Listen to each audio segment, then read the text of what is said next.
며칠 뒤 예상대로 혜진이가 투자한 주식은 폭락했습니다. 혜진이는 저에게 울면서 전화했습니다. 어머니, 주식이 완전 폭락했어요. 어떻게 이럴 수가 있어요? 어머니 돈이랑 제 돈 다 날렸어요. 저는 차분하게 말했습니다.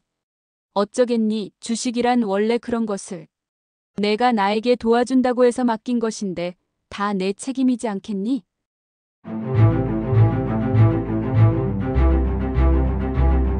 안녕하세요. 저는 72살 박복자라고 합니다. 지금 생각해도 속이 다 떨리는 그 일을 이제는 이야기해 보려 합니다. 제게는 하나뿐인 아들이 있습니다. 이름은 현수. 곱게 키운다고 키웠는데 현수는 저를 닮아서인지 심성이 여리고 착했습니다. 고등학교를 졸업하고 취업에 성공했을 때 저는 세상을 다 얻은 것 같았지요. 남편 없이 홀로 아들을 키우면서 오직 현수 하나만 바라보고 살아왔던 터라 현수가 자리를 잡는 모습을 보니 이제야 한시름 놓겠다는 생각이 들었습니다.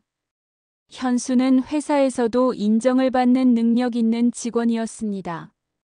그러던 어느 날 현수가 결혼하고 싶은 여자가 있다며 저에게 인사를 시켜주겠다고 했습니다. 저는 기쁜 마음으로 현수가 데려올 예비 며느리를 기다렸습니다. 현수가 데려온 아이는 혜진이라는 이름의 아가씨였습니다. 첫인상은 나쁘지 않았습니다. 혜진이는 밝은 미소를 지었고 현수를 사랑하는 마음이 느껴졌습니다. 저는 현수가 행복하다면 그것으로 족하다고 생각했습니다. 그렇게 현수와 혜진이는 결혼을 약속했고 저는 아들의 결혼을 축복하는 마음으로 결혼 준비를 도왔습니다. 예단이니 예물이니 하는 것도 다 생략하자고 했습니다. 그저 두 사람이 검소하게 시작하여 행복하게 살기를 바랐습니다.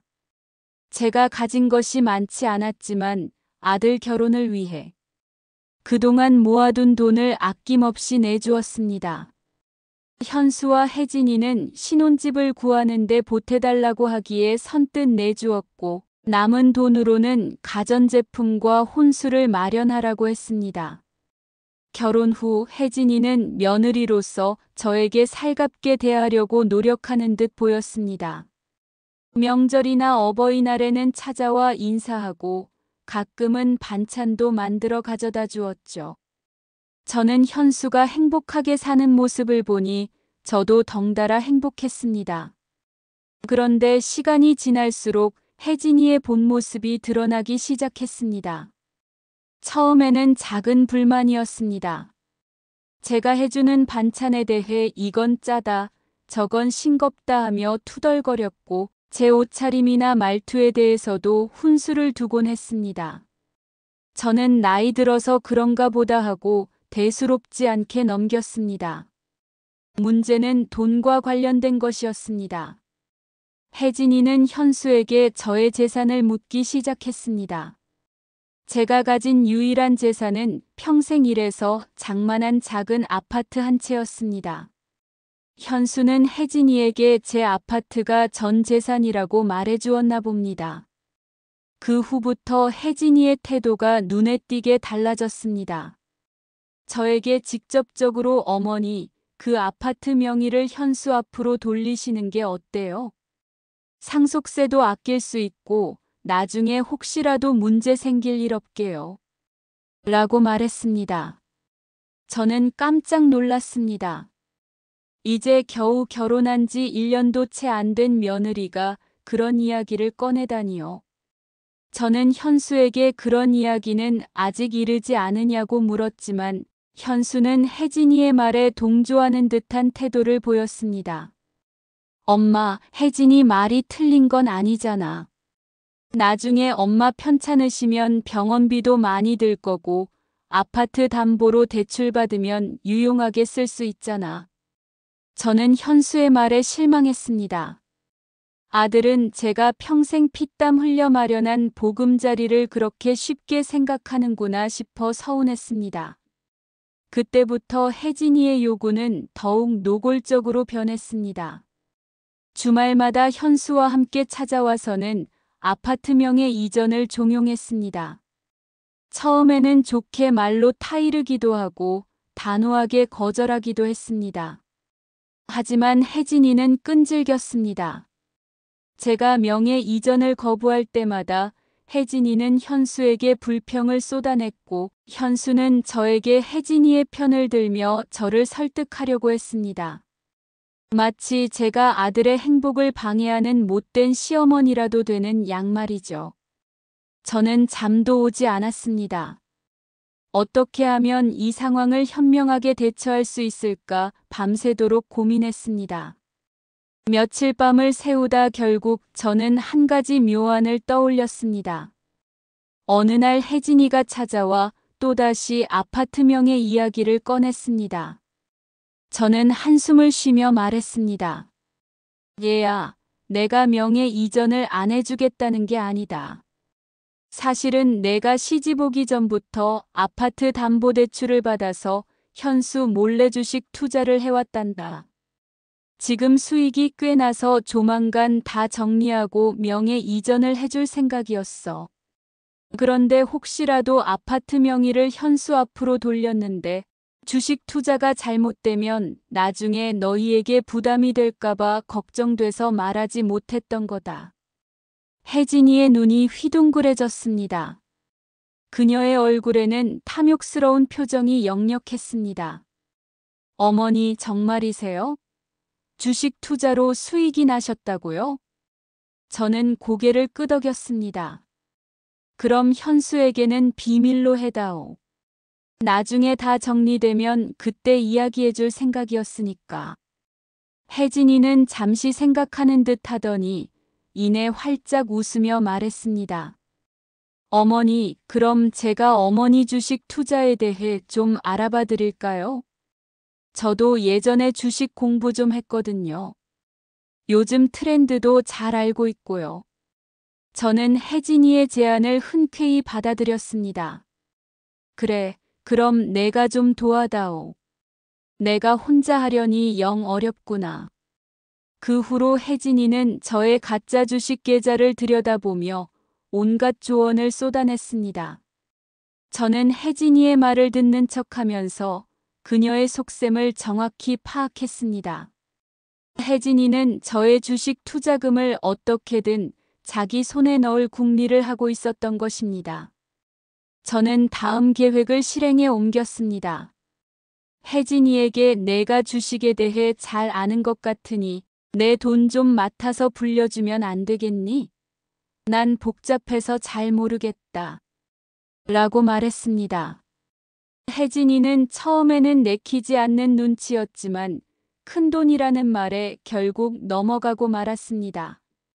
저는 혜진이에게 가짜 투자금을 전달했습니다. 물론 제 돈이 아니라 현수에게 노후 준비를 위해 적금 들려고 한다며 받은 돈이었습니다. 현수는 순진하게 저를 믿고 돈을 내주었죠. 혜진이는 그 돈을 받아들고는 신이 나서 투자처를 알아보러 다녔습니다. 며칠 후 혜진이는 흥분한 목소리로 저에게 전화를 걸었습니다.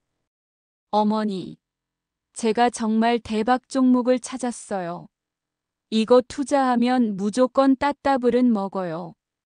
저는 혜진이의 말을 듣는 척하며 속으로는 냉소를 지었습니다. 혜진이는 제가 건넨 돈 외에도 자신의 돈을 보태서 제가 알려준 위험한 종목에 투자를 했습니다. 저는 혜진이가 투자한 종목이 곧 폭락할 것이라는 정보를 미리 알아두었던 터였습니다. 며칠 뒤 예상대로 혜진이가 투자한 주식은 폭락했습니다. 혜진이는 저에게 울면서 전화했습니다. 어머니, 주식이 완전 폭락했어요. 어떻게 이럴 수가 있어요? 어머니 돈이랑 제 돈 다 날렸어요. 저는 차분하게 말했습니다. 어쩌겠니 주식이란 원래 그런 것을. 내가 나에게 도와준다고 해서 맡긴 것인데 다 내 책임이지 않겠니? 혜진이는 할 말을 잃었습니다. 저는 한숨을 쉬며 덧붙였습니다. 그러게 왜 함부로 남의 돈에 욕심을 내니? 내가 내 재산에 눈독 들이고 내 명의를 가져가려 할 때부터 나는 알고 있었다. 이제 와서 내 탓을 하지는 말아라. 혜진이는 전화를 끊고는 현수에게 달려가 모든 사실을 일러바쳤나 봅니다. 현수는 저에게 화를 내며 전화를 걸어왔습니다. 엄마, 어떻게 나한테 이럴 수가 있어? 혜진이한테 왜 그런 짓을 한 거야? 저는 현수에게 단호하게 말했습니다. 내 아내에게 직접 물어봐라. 누가 먼저 나의 재산을 노렸는지, 누가 먼저 거짓말을 했는지, 그리고 내 아내가 얼마나 탐욕스러운지. 현수는 제 말에 잠시 침묵했습니다. 아마도 혜진이가 저에게 한 행동들을 생각하고 있었겠지요. 저는 이어서 말했습니다. 현수야, 엄마가 평생 너 하나 바라보고 살아왔다. 너 결혼하고 행복하게 살라고 내 모든 것을 내주었는데 너는 엄마를 어떻게 생각하는 것이냐? 내 아내에게 휘둘려 내 엄마의 재산을 빼앗으려 했느냐? 현수는 아무 말도 하지 못했습니다. 저는 한숨을 쉬며 마지막 말을 던졌습니다. 엄마의 재산은 엄마의 것이다. 그 누구도 넘볼 수 없다. 앞으로 내 아내에게 이런 말도 안 되는 짓을 시키려면 차라리 인연을 끊자. 그 말에 현수는 충격을 받은 듯 했습니다. 다음 날 현수는 저를 찾아와 무릎을 꿇고 용서를 빌었습니다. 혜진이도 함께 와서 고개를 숙였습니다. 혜진이는 제가 가짜 주식 계좌를 만들었다는 사실은 모른 채 자신이 잘못된 판단으로 투자를 망쳤다고 생각하고 있었습니다.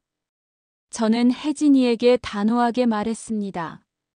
내가 가진 탐욕이 내 눈을 멀게 한 것이다.